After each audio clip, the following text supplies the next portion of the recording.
We continue to recap the state wrestling tournaments that took place back at the end of February as we continue on, as we have our wrestling insider, Dylan Hitchcock, especially on the girls' side of things, with the Sudden Victory podcast that covers all things girls wrestling in the state of Kansas. Dylan, appreciate you coming back on the show. How was the wrestling weekend for you? I mean, I know there's a lot of excitement, a lot of intense matches.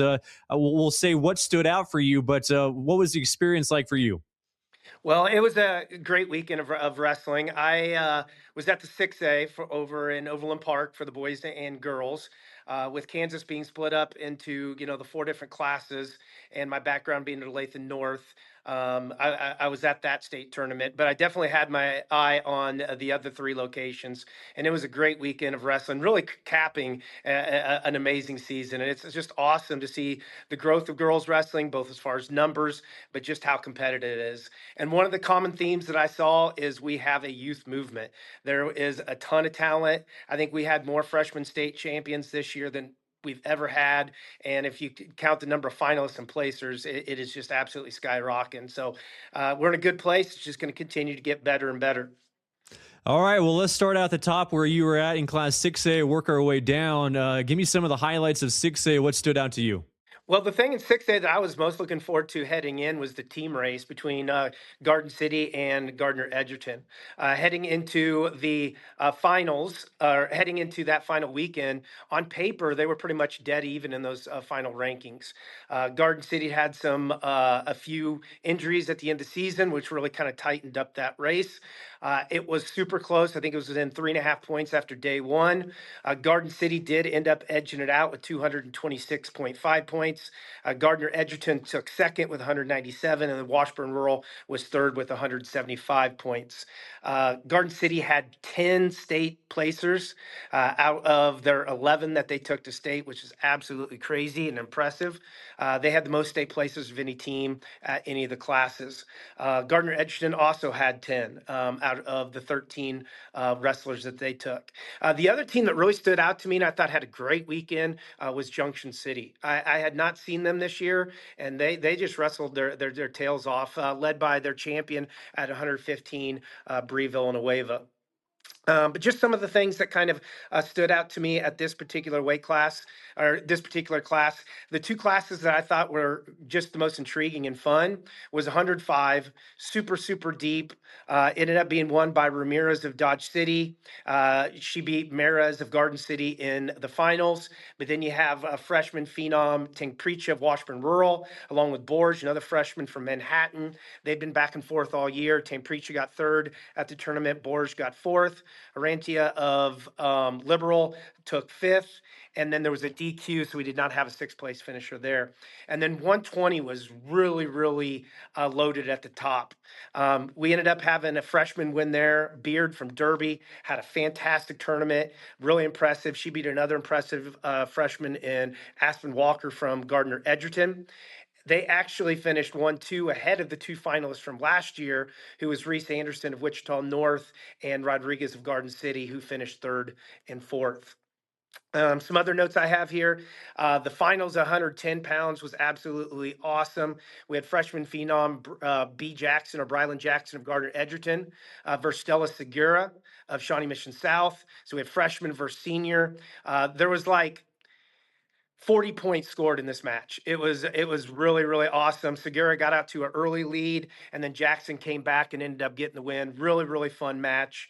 Another one, we had a battle of state champs at 115 between Villanueva and Laura of Garden City, with Villanueva getting the title there, her third title. And she announced that she's actually committed to Fort Hays State when she won that, which was kind of cool. Um, Slifer of Manhattan won her second. Leonard at 145 won her second. Was not easy. She had to come back from like a 10-3, 11-3 deficit to win that. And then Lulu Kirk at 235 won her second state title over Molly Marty of Olathe North, who I actually coach. It was their sixth time wrestling this year.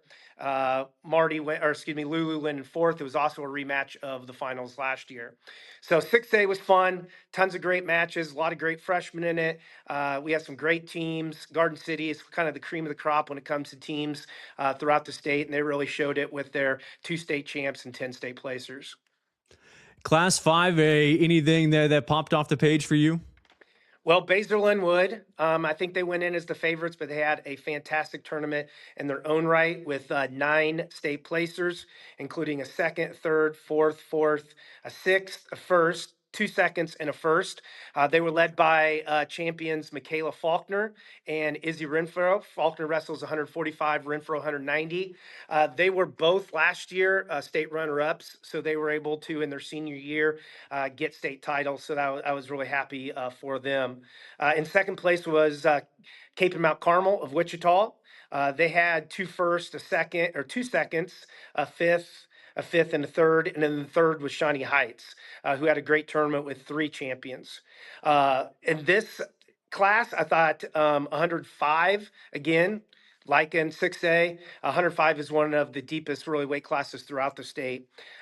Estrada from Cape and Mount Carmel had wrestled actually at 100 pounds most of the year and had come up to 105 towards the end of the year. So she wasn't really ranked super high. I would say Treaster of Newton was probably the favorite going into that weight, but Estrada was able to pull out the championship there, beating Treaster of Newton in the finals.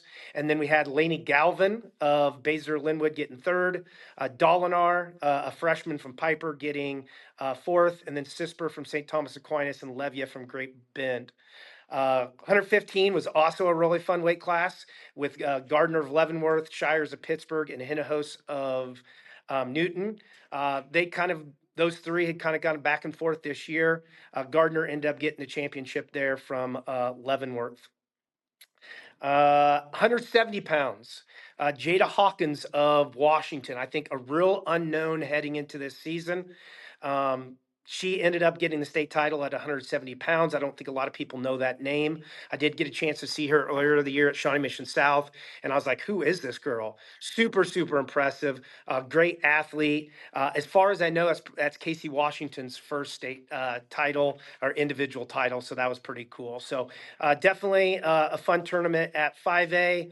Congratulations to Baszler. They had a great year and really capped their year off in great style. Moving on to Class 4A. 4A. I honestly believe that this was probably the most fun and maybe the most talented of the classes as far as individual wrestlers. A lot of great storylines here, tons of great wrestlers. Wellsville, who I probably would not have predicted, ended up winning the state title without any finalist, which is always kind of cool. They did it with depth. They had 5 state placers in a fourth, a third, a fourth, and a fifth. And then they had several other wrestlers winning matches, getting points for their team. They were followed by Colby, only 2.5 points behind.